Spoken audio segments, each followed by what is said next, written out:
Welcome back to this segment. I'm Alfie, if you can't remember, and James is with me again. Hello. And in this segment, we're going to be talking about films in Film Friday Club. Can't wait. Okay. So, James, what have you watched recently? Recently, I've watched a film called Civil War. What's that about?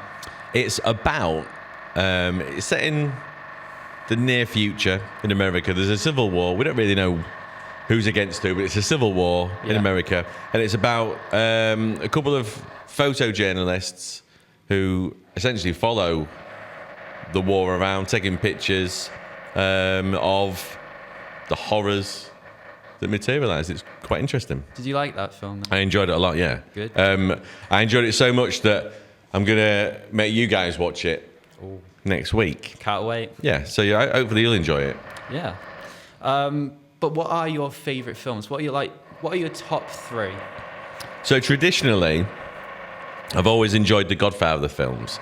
Right. So Godfather, the first one, which is a classic, and then the second one, which took it to a different level, so Godfather Part 2. So they'd probably be my top two. Yeah. And then my third favourite film, I mean, I'm torn between, it could be Goodfellas, which is another gangster film.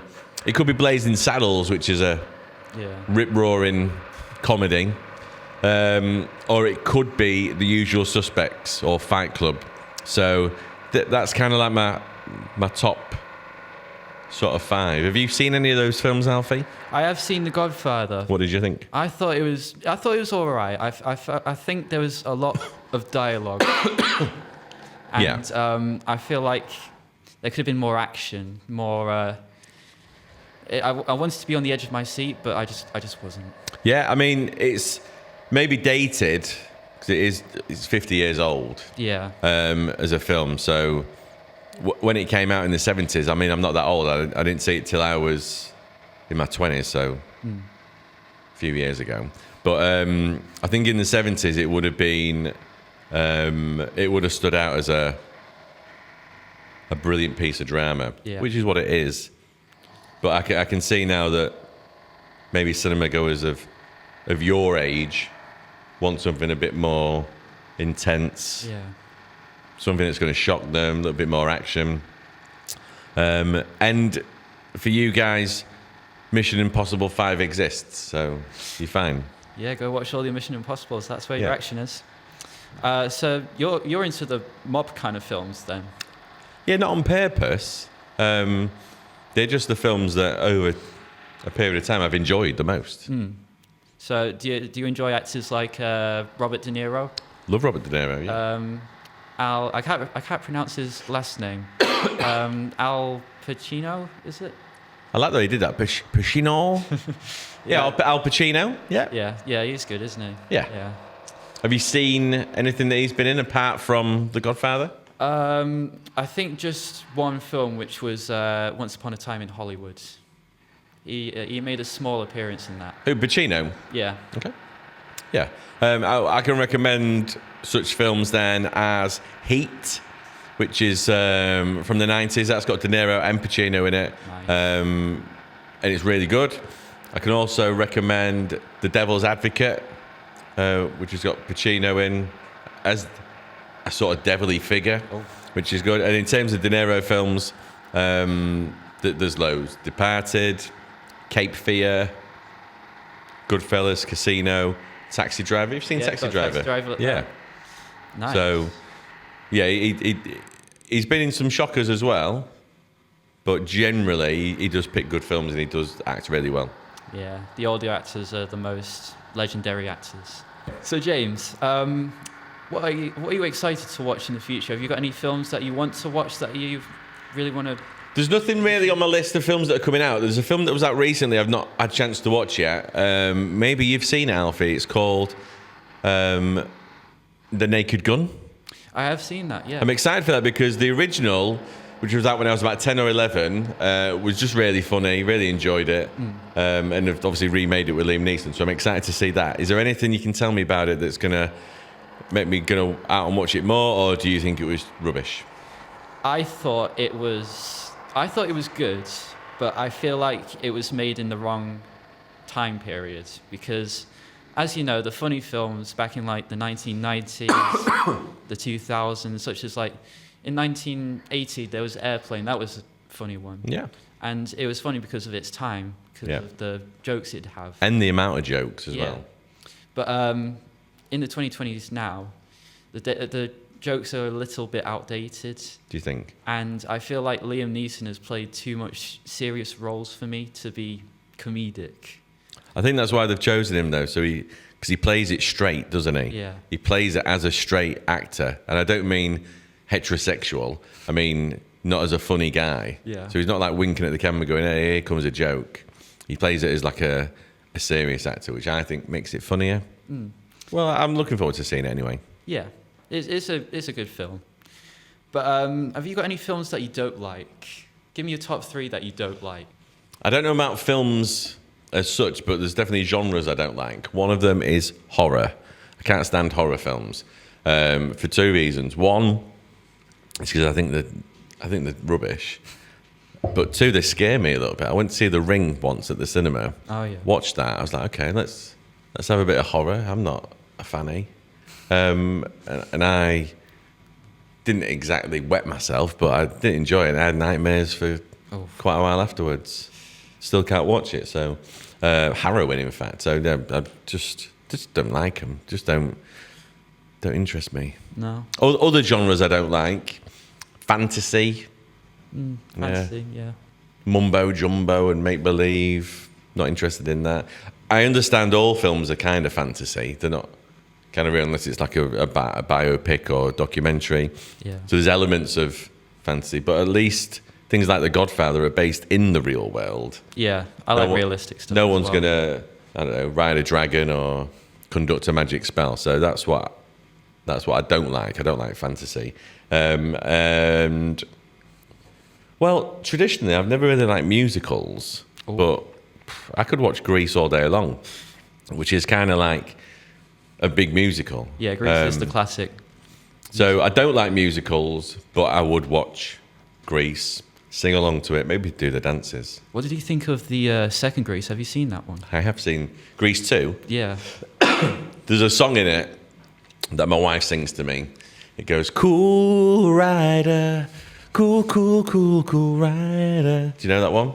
I think so. I haven't watched the second one in years. So that's the only thing I really remember from the second film, Grease 2, is the song "Cool Rider," sung to me by my wife. Did you enjoy it? Yeah. Yeah, going back to the fantasy genre. Yeah. I have watched Pan's Labyrinth recently, and I've got to say that was the most unrealistic thing I've ever seen. It was set in the real world and also in a fantasy world. Yeah.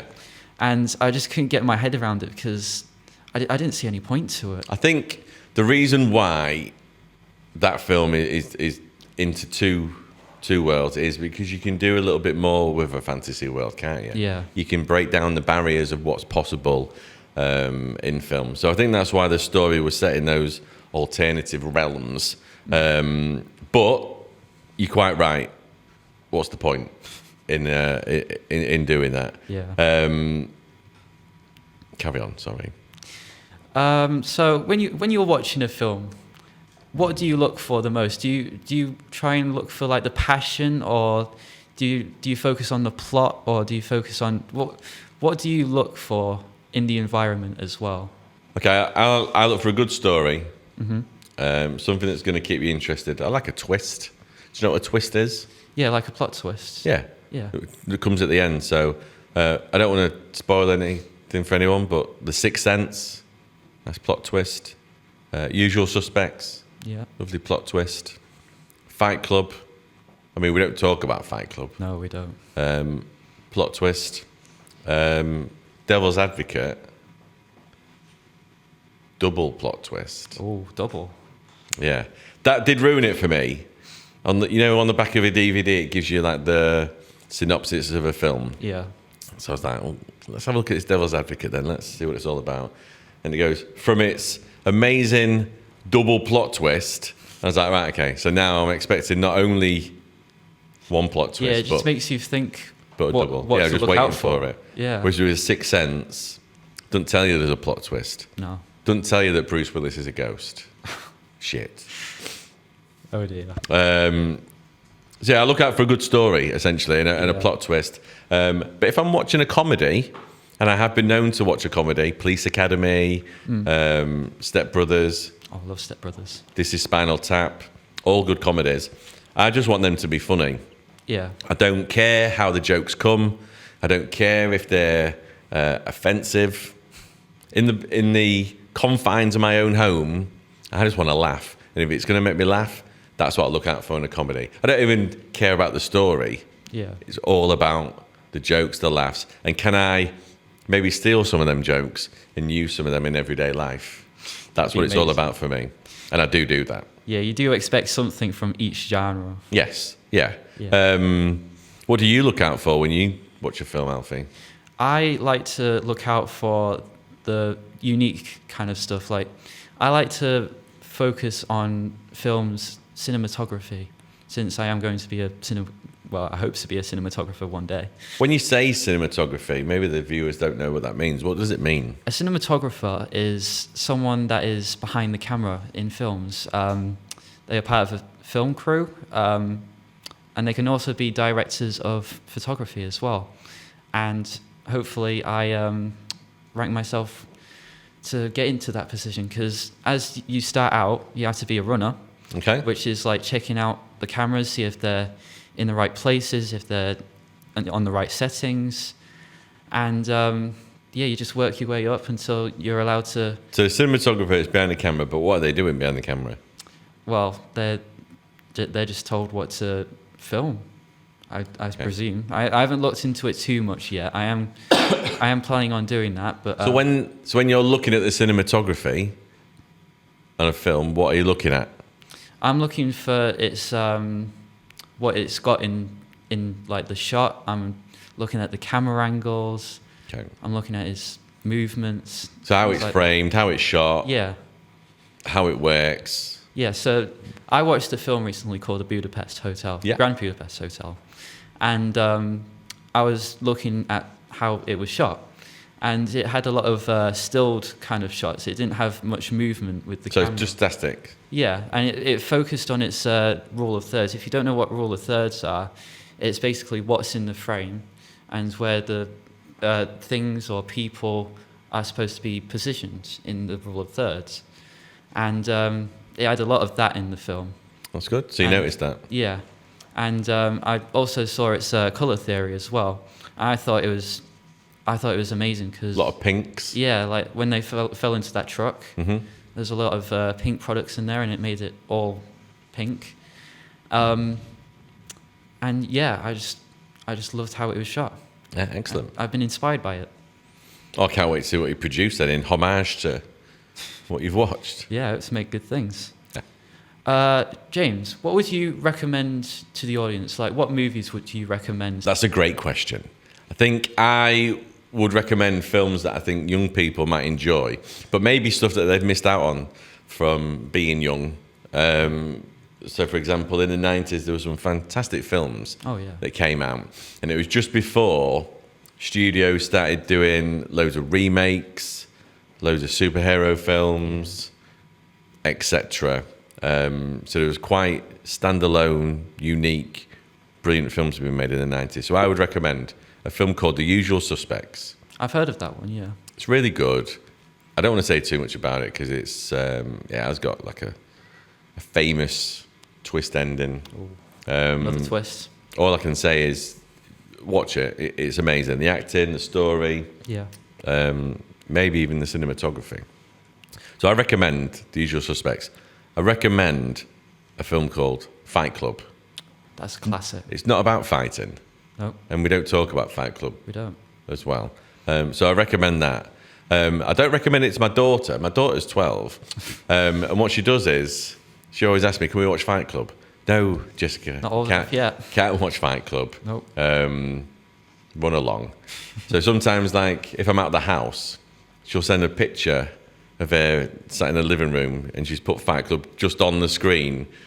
And it's like a photo of her sat in my state. I'm like, no, Jessica, you can't watch it. No. But one day she can and she'll enjoy it, but not when you're 12. It's an amazing classic. Yeah. So I would recommend that. I would recommend a film that came out a little bit later in the noughties called Hot Fuzz. Have you seen Hot Fuzz? I've seen that one, yeah. Yeah? Would you recommend it? Well, yes and no. Okay. I enjoyed the comedy to it, but I haven't seen it for, I think, at least a year now. Okay. I didn't like the pacing to it. It just felt quite slow for me. And the weird cult in the small town, I was really confused about that. I don't know why that was a thing. Watch it again, because I think the pacing is quite well paced. If you watched Grand Budapest Hotel and you thought the pacing was okay with that, rewatch Hot Fuzz. Yeah, I might have to. Cause Well, you will be, because it's on Film Club and you'll be watching it in a couple of weeks. So, nice. Enjoy that. And I also recommend a film called Civil War, which I spoke about. Which is what we'll be watching as well. Yeah, I'll be watching that. So especially if you're into media, journalism, photography, gives you an insight into what some people have to do to bring us pictures or stories from like war-torn areas. So is that movie based on a true story then? It's not based on a true story. It is based in fiction in the near future. But there are obviously people that do go to war zones and take photos and stuff like that. So it shows, it's from their sort of viewpoint of how this civil war affects them and their passion in showcasing this story to not only other people involved in the war, but future generations as well. Amazing. So one more question for you. Okay. So when you're at home, and it's, I don't know, a family night, movie night, what is your go-to film to put on for the whole family? Have you heard of a film called Parenthood? I think I've heard of it. I've heard of The Parent Trap. It's totally different to that. So Parenthood is a film that came out late 80s, and it's about a family. So it's got all the characters you'd expect in a family: a dad, a mum, granddads, aunties, uncles, cousins, kids. And it's real life. It's based on their interactions with each other, their issues, their problems. It's got some funny moments in. It's got some sad moments in. But I think it's a valuable lesson in life. Maybe I should have recommended that as well. So we've not done that as a family. We've not watched it. But if we were to sit down and have a family movie night, I would recommend the film Parenthood. And I recommend it to you guys as well. That's great. Well, I think that wraps up all of my questions. Do you have any questions for me, James? Just one, Alfie. Just one. If you were going to have a film made of your life, who would play you? Who would play me? Yeah. Well, what I've heard from people, sometimes just randomly online or just from friends in general, they say that I do look like, what's his name? The actor from that new Wonka film. Oh, okay, yeah. I know what you mean. Yeah. I feel like he'd play a good role in my life as me because I look like him, apparently. What about Rami Malek, who played Freddie Mercury in Bohemian Rhapsody? Oh, I don't know. Do you think he would pull you off? No, I don't think so. No, because I think he's a little too old to play a version of me. Okay. Maybe when you're older. Yeah, maybe like in a documentary life when I'm like in my 30s, maybe he could play me. Okay. Great. Thanks for having me. Good luck with the rest of the series of podcasts. Yeah. And if you need anything from me, you know where I am. Yeah. Thank you. Thank you for watching, and thank you, James, for joining me. Thank you. And see you in the next episode of Student Seat Podcast. Goodbye.